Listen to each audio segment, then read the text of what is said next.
Hi everyone. कल मैं अपने घर की बालकनी में खड़ी थी तो मैंने देखा कि घर के बाहर से ही एक बच्चा और उसकी मदर जा रहे थे। उस बच्चे को देख करके ना ऐसा लग रहा था जैसे कि वो स्कूल से आया है, क्योंकि उसके हाथ में जो है ना कार्डबोर्ड था।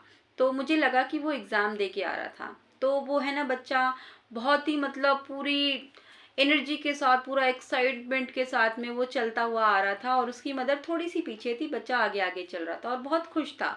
और वो अपनी मदर को बताता हुआ जा रहा था कि मम्मा, आपको पता है आज मेरी क्लास में सारे बच्चे ना एग्ज़ाम में चीटिंग कर रहे थे लेकिन मैंने नहीं की। सब बच्चे नकल मार रहे थे लेकिन मैंने नहीं की।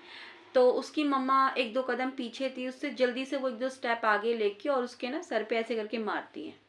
यूँ कहती है, अच्छा तू बड़ा हरिश्चंद्र है, क्यों नहीं की तूने नकल, तू भी कर लेता थोड़ी सी नकल। और साथ में बोली कि एक किसी बच्ची का नाम लेके बोली कि अगर वो उसके मार्क्स तेरे से ज़्यादा आ जाएंगे ना फिर तू रोता रहना। इससे अच्छा तो तू थोड़ी चीटिंग कर लेता, तेरे मार्क्स अच्छे आ जाते, उससे ज़्यादा आ जाते। इस तरीके से मैं ये बस सब बातें जो है ना करते करते वो थोड़े आगे निकल गए। मैं ये सोचने लगी कि उस लेडी ने अपने बच्चे को मारा क्यों। वो बच्चा चीटिंग नहीं कर रहा था, वो अच्छा ही तो काम कर रहा था ना। वो इतना खुश था, अपनी मदर को बता रहा था, लेकिन उसकी मदर ने उसी को उसके सर पे मारा क्यों। क्यों नहीं उसने अपने बच्चे की पीठ थपथपाई और कहा कि बेटा तुमने बहुत अच्छा काम किया। क्यों नहीं किया उसने ऐसा। देखो, पेरेंट्स को भी ये चीज़ समझने की ज़रूरत है, अपने बच्चे को मोटिवेशन देने की ज़रूरत है। ये चीज़ आपको माननी पड़ेगी। ये चीज़ मेरे दिमाग में जब चल रही थी ना, जब मैंने ये देखा सुना और मैंने सोचा इसके बारे में, तो मुझे अपने टाइम की एक बात याद आई जो आज मैं आपके सामने यहाँ शेयर करने वाली हूँ। बात तब की है जब मैं खुद एक स्टूडेंट थी। ठीक है, मैं स्टूडेंट थी और मेरी ही क्लासमेट थी एक लड़की जो कि पढ़ने में ना बिल्कुल एकदम डल थी। बिल्कुल नालायक, नालायक ही कहेंगे, क्योंकि कुछ नहीं पढ़ती थी वो। एकदम डम्बो थी, बिल्कुल कुछ भी, एकदम ज़ीरो।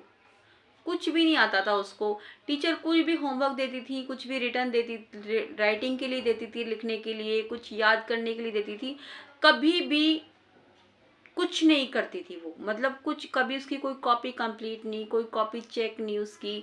कुछ याद करने को कहा, कुछ सुनने के लिए उसको खड़ा कर दिया तो वो बस खड़ी रहती थी, कुछ भी नहीं सुनाती थी। मतलब बिल्कुल नालायक थी वो, कहने का मतलब। लेकिन एग्जाम में उसके मार्क्स बहुत अच्छे आते थे। हाँ, एग्जाम में उसके मार्क्स बहुत अच्छे आते थे।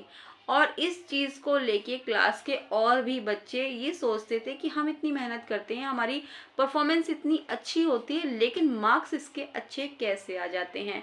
जब तक हम थोड़ी छोटी क्लास में थे, 6 7 क्लास में थे, तब तक थोड़ी चीज़ें समझ में आते आते, क्योंकि वो आगे तक हमारे साथ रही, लगभग 10th क्लास तक वो हमारे साथ रही। शायद 10th के बाद ही वो स्कूल से निकली थी। हाँ, तो शुरू में जब हम छोटे थे, छोटी क्लास में थे, 5th 6th क्लास में, तब तो हमने इतना ध्यान नहीं दिया। लेकिन जब हम बड़े होते रहे, क्लास बढ़ती रही, उस हिसाब से हमारी मेहनत भी बढ़ती रही पढ़ाई को लेकर के। हम देखते थे कि वो, उसकी परफॉर्मेंस बिल्कुल अच्छी होती नहीं थी क्लास में किसी भी चीज़ को लेके। ना उसकी कोई कॉपी कंप्लीट होती थी, टीचर ने कोई होमवर्क दिया ना उसका वो होता था। मतलब उसको हमेशा पनिशमेंट मिलती थी, क्योंकि वो उसकी कोई चीज़ भी जो है ना कंप्लीट नहीं होती थी। लेकिन मार्क्स उसके अच्छे कैसे आते थे, बात ये भी है। अब मैं आपको बताती हूँ उसके मार्क्स कैसे अच्छे आते थे। जब हम थोड़े बड़े हुए ना, जब हम 8th 9th क्लास तक पहुँचे, तब हमने देखा कि जब हमारे एग्ज़ाम का टाइम होता था ना, तो उसके पेरेंट्स हमेशा स्कूल आया करते थे, हमेशा आते थे। किस लिए? उसको चीटिंग कराने के लिए।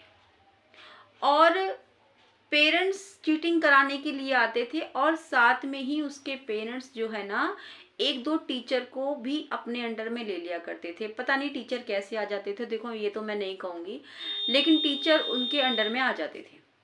और टीचर भी सपोर्ट करते थे एग्ज़ाम के टाइम पर उसको चीटिंग कराने में। इस वजह से उसके मार्क्स जो है ना अच्छे आ जाते थे, ऐसा होता था। और इतना ही नहीं, ठीक है, वो अच्छे नंबरों से वो पास भी हो गई, लेकिन जब उसका स्कूल कंप्लीट हो गया, इतना ही नहीं, इतना ही नहीं, उनके पेरेंट्स ने सिफारिश के तौर पर ही उसको एक स्कूल में टीचर भी बना दिया। आज वो लड़की जो बिल्कुल नालायक थी पढ़ने में, वो एक स्कूल में पढ़ाती है टीचर के तौर पर। 10th क्लास के बच्चों को वो पढ़ाती है। आप यकीन मानो, 10th क्लास के बच्चों को वो पढ़ाती है। अब देखो, बच्चे तो जो है ना अपना ट्यूशन वगैरह लेके कैसे भी करके वो पास तो हो जाते हैं, लेकिन जब बच्चे निकल के जाते हैं ना उस क्लास से, तो उन टीचर पर हंसते हैं, बहुत मजाक बनाते हैं बच्चे। क्योंकि देखो, बच्चों को भी तो पता चलता है ना वो क्या पढ़ाती हैं क्या नहीं पढ़ाती, बच्चों को पता है, बच्चे समझते हैं, और वो बच्चे उस टीचर का मजाक उड़ाते हैं, मजाक उड़ाते हैं उसका। देखो, हम जो है ना ये एग्ज़ाम जो होते हैं हमारे 8, 9, 10th, ये जो इन क्लासेस में जो हमारे एग्ज़ाम होते हैं, इनमें तो हम जैसे तैसे करके पास हो जाते हैं, लेकिन ज़िंदगी के एग्ज़ाम में कैसे पास होंगे, ये सोचा है आपने कभी? ये जो सिफारिशें करके ये करा देते हैं इन चीज़ों को, ये उस टाइम के लिए तो ठीक है, लेकिन पूरी ज़िंदगी कहाँ सिफारिश लगाएंगे, कैसे सिफारिश लगाएंगे? जिंदगी का एग्जाम वो कैसे पास करेगी, बताइए। तो मेरा कहने का मतलब ये है कि बच्चों को जो है ना बच्चे रहने दो, बच्चों को बच्चे रहने दो, ठीक है। इसमें आप कुछ मत करो। देखो, बच्चे हैं ना इतने होशियार तो वो खुद भी होते हैं। आजकल कोई भी बच्चा इतना बेवकूफ नहीं है। जब एग्जाम होता है ना, बच्चे अपने लायक थोड़ी बहुत नकल इधर उधर से पूछना, ये तो बच्चे खुद करते ही हैं। ऑब्वियसली सभी बच्चे करते, कौन नहीं करता।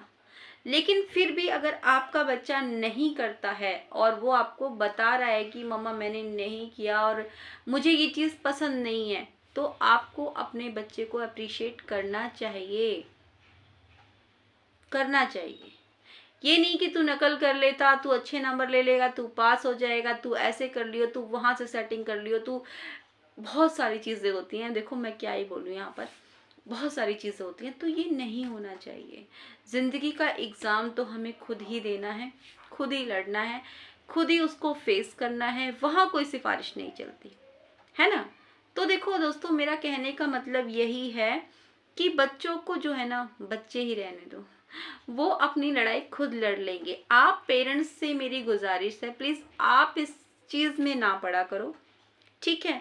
आपका फ़र्ज़ है, आपने बच्चों का एडमिशन करा दिया, आपके बच्चे पढ़ रहे हैं, बच्चे क्या पढ़ के आ रहे हैं, घर पर आप लोग चेक ज़रूर किया करो, क्या पढ़ रहे हैं, कितना कराया है स्कूल में।